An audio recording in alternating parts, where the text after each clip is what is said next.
Et non, parce que le calendrier est très très serré à partir de maintenant. Est-ce que c'est aussi une façon de gagner du temps dans cet examen de budget, puisque ce qui passe à la trappe avec ça, c'est l'examen du volet dépenses. Ça fait gagner du temps. Il y a eu un peu de calcul derrière les politiques aussi, peut-être.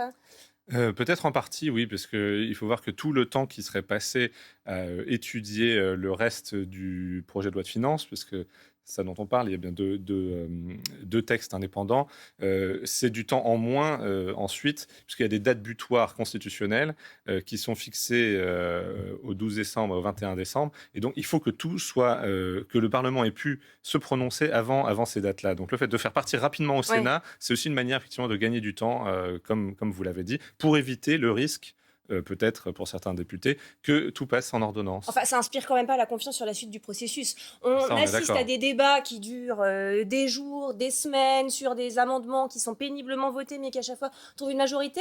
Qui comprennent les Français, qui voient que cette nuit, ce texte a finalement été rejeté à la quasi-unanimité. Enfin, déjà, qu'est-ce que vous retenez, vous, de ça?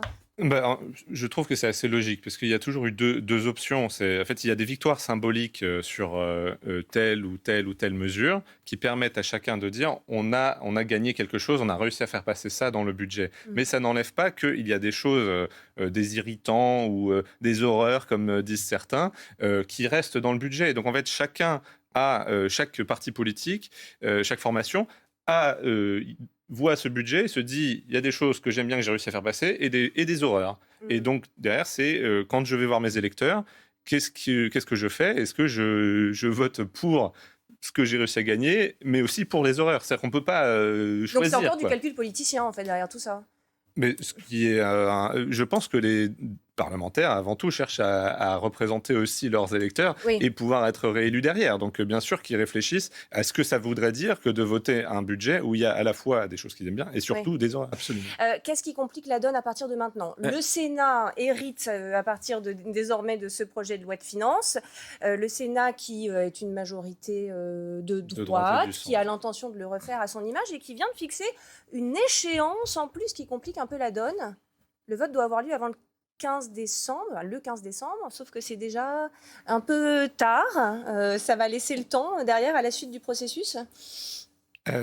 Justement, en fait, c'est pour ça aussi peut-être qu'il y a eu un vote négatif ce soir, parce que tout le monde sait bien que la copie va aller au Sénat, qui va la réécrire complètement. Donc finalement, le travail à l'Assemblée a été important d'un point de vue politique pour voir ce qui pouvait passer ou non, mais derrière, la copie va être complètement revue. Et donc, il va effectivement y avoir une commission mixte paritaire qui va essayer de se mettre d'accord, et très probablement qu'on ne trouvera pas d'accord. Ouais. Et donc là, à ce moment-là, il faut que ça revienne à l'Assemblée et qu'il y ait un vote positif ou négatif d'ailleurs, dans les temps impartis. Et c'est très court. On voit que c'est très C'est très court. Ouais, Et ouais. c'est pour ça que je pense qu'on va finir avec l'application de l'article 47 de la Constitution et le passage par ordonnance.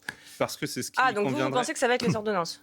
Parce que c'est ce qui va convenir le mieux à toutes les formations politiques. Ouais. C'est le moins démocratique, dit Benjamin Morel, qu'on connaît bien sur ces plateaux, qui est très très présent, le constitutionnaliste, dans ces discussions. Il dit c'est bien pire qu'un 49.3, parce que si c'est par ordonnance, en fait c'est ce que veut le gouvernement, mais sans possibilité de censure et donc de rejeter ce projet de loi Oui, de mais finances. sauf que derrière, il va y avoir censure par l'article 49.2. Mais le budget est passé, lui. Mais le budget est Par passé. ordonnance. Exactement. Ouais. Mais derrière, donc, il y aura des solutions. C'est le plus logique en réalité, puisque l'attelage hétéroclite qu'on a aujourd'hui ne peut pas tenir. Et il a toujours été illusoire de se dire que le PS et LR pouvaient voter le même budget. Ce n'est pas possible. Ouais.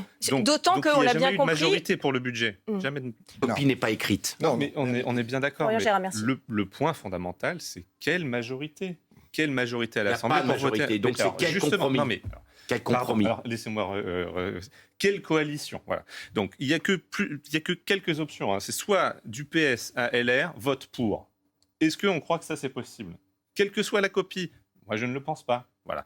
L'autre possibilité, c'est qu'il y ait une abstention PCF, écologiste, PS, et que le Bloc central et LR votent pour. Est-ce que vous pensez vraiment que c'est possible aussi?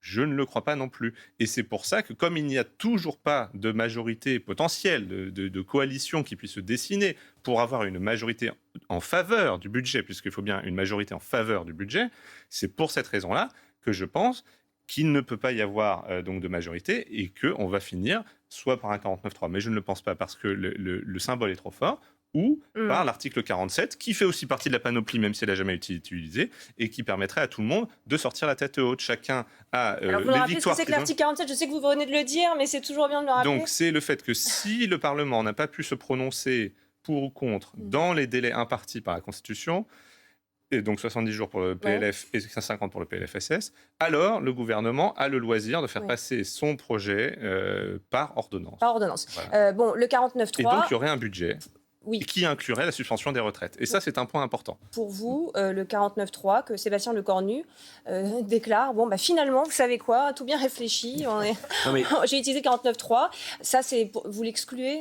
Politiquement, c'est terminé sa carrière, grosso modo. Oui, politiquement, ce serait quand même beaucoup plus difficile. Il y a un tel bagage politique sur le 49.3 et il y a eu un tel engagement qui a été fait. Alors que Sébastien Lecornu a toujours dit « je ne suis pas favorable aux ordonnances ». C'est-à-dire que c'est quelque chose qu'il n'a pas envie de faire. En tout cas, c'est ce qu'il montre. Mais il ne l'a pas exclu spécifiquement pour ça. Et encore une fois, ça arrangerait tout le monde. Incroyable de discuter effectivement d'une manière totalement cloisonnée des recettes et des dépenses. Ça veut dire que les députés n'ont pas de vision globale. Et on le voit bien. Et les Français, même s'ils n'y comprennent rien, on peut le comprendre qu'ils n'y comprennent rien, voient bien qu'il y a des discussions très serrées sur chaque amendement sans que ça fasse effectivement le dessin d'une véritable politique d'ensemble. Donc oui, Yaël Braun-Pivet a totalement raison.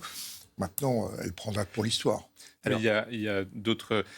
Là où ça pourrait être intéressant, c'est si on voulait mettre en place une règle d'or, c'est-à-dire que, par exemple, à partir du moment où on a voté des dépenses, alors il faut que les recettes soient au moins, couvrent ça dans une limite de déficit, c'est-à-dire qu'on ne puisse pas financer avec un déficit incroyable. Donc ça, mais j'élargirais le sujet aussi, c'est que ce que toute cette situation a démontré, c'est qu'on a... Alors c'est un peu à l'américaine ce que vous proposez. Et du coup, ils sont obligés de voter perpétuellement pour repousser ce seuil, et c'est comme ça qu'on arrive à des shutdowns. C'est déjà le cas, parce qu'il faut dire que si le PLFSS n'est pas voté, donc est rejeté, et qu'il n'y a pas de loi spéciale sur le PLFSS, alors la Sécu ne peut plus emprunter. Oui. Et donc si la Sécu ne peut plus emprunter, c'est pas un shutdown comme à l'américaine, mais c'est une forme de shutdown qui serait C'est un autre problème, le budget de la Sécu, parce que là aussi, il y a beaucoup d'incertitudes, sauf qu'il n'y a pas l'équivalent pour le budget de la Sécu, ce qu'il y a pour le projet de loi. Il y a les ordonnances également. Ouais. L'article 47... Il y a les ordonnances aussi ? Tout à fait. C'est l'article 47 alinéa 3 pour le PLF et l'article 47.1 alinéa 3 pour le PLFSS.